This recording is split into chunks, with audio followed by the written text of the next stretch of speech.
yaa xayra dayfin ataa bil bisri wal madadi ahlan wa sahlan wa tarhiban bilaa adadi. bismillahi rahmaani rahim alhamdulillah wasalaatu wasalaamu ala rasulillah wa ala alihi wa ashaabihi wa xayri xadimi wa sallim. mbokk yi noo ngi leen di nuyu bu baax di leen ziyaara di leen ndokkeel di ñaan yàlla sunu borom mu defal nu tawfiq ñu mën a woor weeru kooru tedd yi te mu nangul lu ko itam nangul ñu mbooleem jaamu yi ñu ci def di leen sant bu baax di leen gërëm ci tey rafetlu bu baax topp gi ak yaatal gi ci liggéey bi. Nu dellusiwaat ak yéen ci seen jataay bi ngeen min rek te tàmm ko mooy al iftaar ci waxtu yi bis bu set ci koor gi waxtu ñu ndogoo ba noppi. ñi ngi toll nag xam ngeen ne ci juróom-ñetteel bi numéro mu doon nag jataay yooyu ma des na caa dellu nafaraat ci lu baree bari ci njàngile yu am solo yi nga xamante ni mi ngi ci biir. xam ngeen ne rek ñi ngi doon waxtaan ak yéen ci ngëneel yu rëy yu kawe yi nga xam ne moom moo nekk ci biir weer wi mu doon nag ay buntu yu yaatu lool yooyu ma des na ci indiwaat yeneeni tomb waaye lépp rek bu ñu ko junjee wala ñu joxe ci ay joxoñ yu bari rek dina doy jullit bi ba mu mën a xam nag fan la ci mën a teg tànkam na mën a xam itam nag ban taxawaay moo ko war rek ci weeru tedd wi. xam ngeen ni ci jotaay bu mujj noo ngi doon junj rek di wane sëriñ bu mag bi Cheikhul Khadim ni mu gisee moom ni mu jàppee weer wi ci rek bind boo xamante ni jagleel na ko te loolu yemul ci bind gi waaye jëf ji ndax ñi nga xam ne ñoo fekkee woon jotaayam yu tedd yooyee ca njaareem bu xaatul mubaaraka wax nañu ne bu weer wi mosa toll ci di dëgmal muy weeru Shaabaan wi di jeex ne ñu daanañ gis ne moom sëriñ bi ci mboolem melo mboolem sifaat yi ñu koy melalee yépp da ngay gis ne yooyee day yokk. bu dee mbégte ma day gën a yokk, bu dee tab ga day gën a yokk, bu dee belli gi ca xar kanam gi day gën a yokk ngir lan gan gu tedd gi nga xam ne moom mooy dëgmal si te mooy weeru koor wi. moo tax mu daa waxante ak moom noonu ñu ko waxee woon muy qasida ak yaa xayra dayfin ca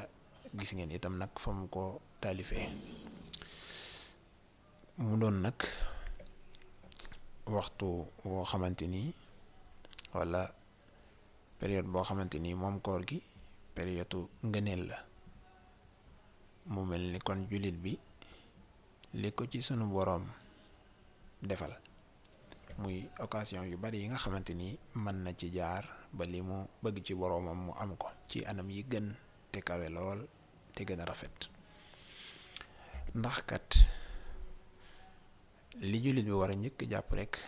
te mooy gën a jëmmal ngëneel yi mooy xam ne jëmmi koor gi nekkul lu ko sunu borom teg muy ab daan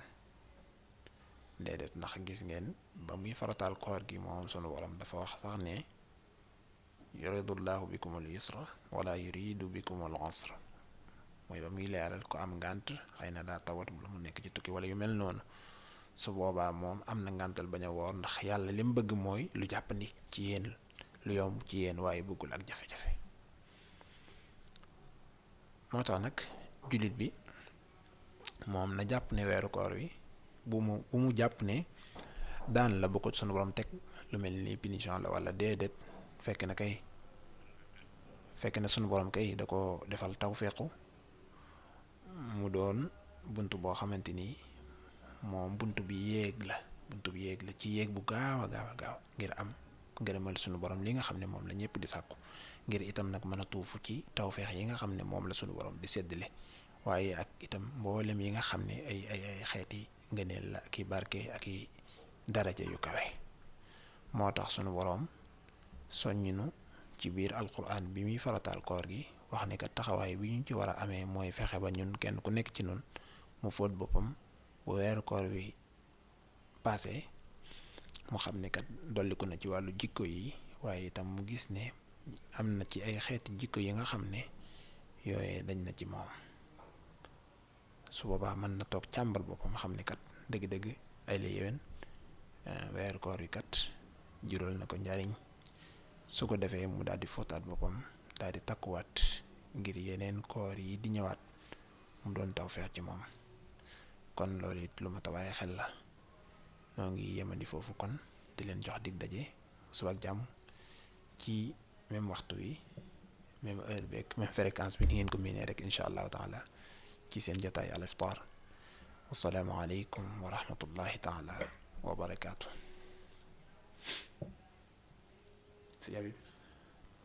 yaa xayra dayfin ataa bil bisri wal madadi ahlan wa sahlan wa tarhiban bilaa adadi